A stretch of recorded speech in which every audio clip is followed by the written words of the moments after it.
Well, hello friends, my name is Tim. I'm the pastor here at Little Hills Church, and this is our video showing how we've incorporated our tail air from OBSBot into the overall setup we have here.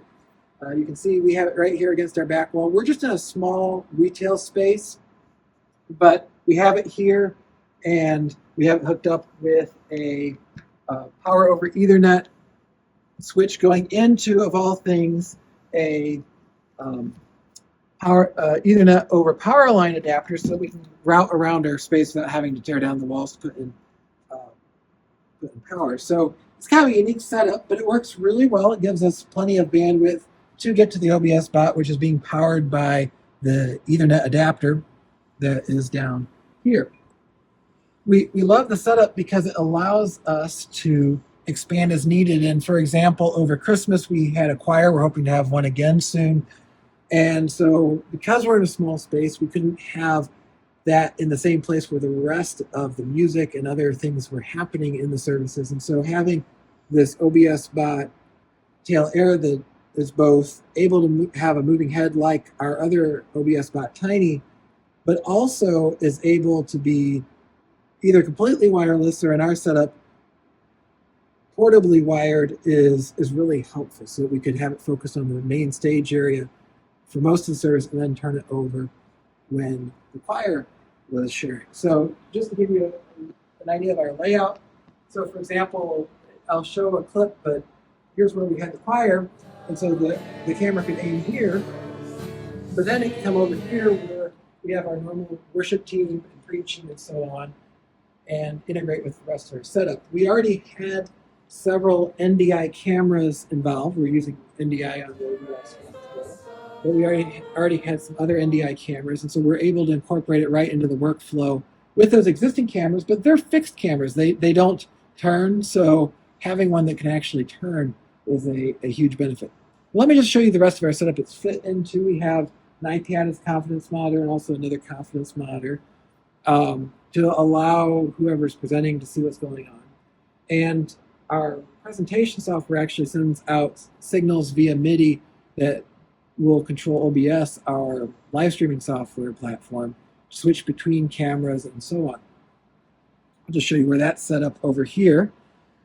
And the neat thing is having cameras like this allows us to have a setup that's much more professional than what we could otherwise do in our space with our size and our budget. But that's all controlled. The slides are controlled from this computer here. It sends those signals. It's also outputting NDI graphics, so those graphics go out on the live stream.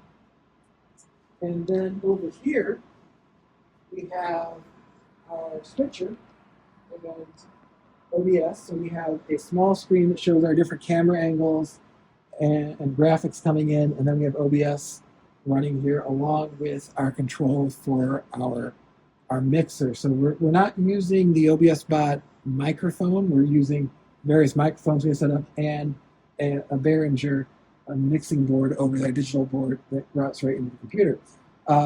One of the things I love about the OBSBot tail air is that we already had the OBSBot Tiny that we have set up over here, which was nice for the same reasons. It has the head that can move and so on, but it's obviously limited by how long of USB cable we can run into the Mac Mini that's doing all of our encoding.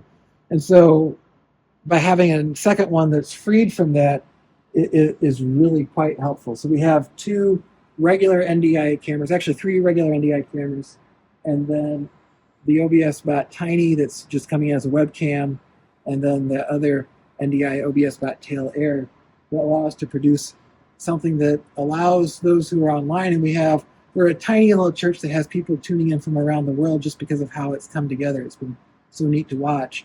Allows us to be able to bring the people that are participating from a distance in where they feel like they're part of the church family and can really hopefully experience it in a way where the technology is getting out of the way, all this stuff we've been talking about, and they can just be in the service because the camera angles can adjust and so on. So that's the basics of our setup. It's a setup that is both complex and simple sort of at the same time. But it's really worked great. We've also been able to use a tablet to control the OBSBot tail air.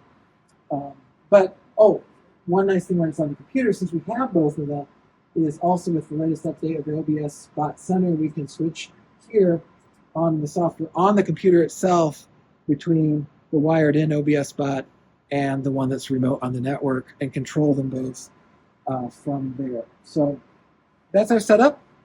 I would be happy if anyone has any questions about our setup. If you're trying to implement something similar, you'd be more than welcome to reach me at tim@littlehills.church. That's tim@littlehills.church. I'm happy to share about how we've gotten this all set up.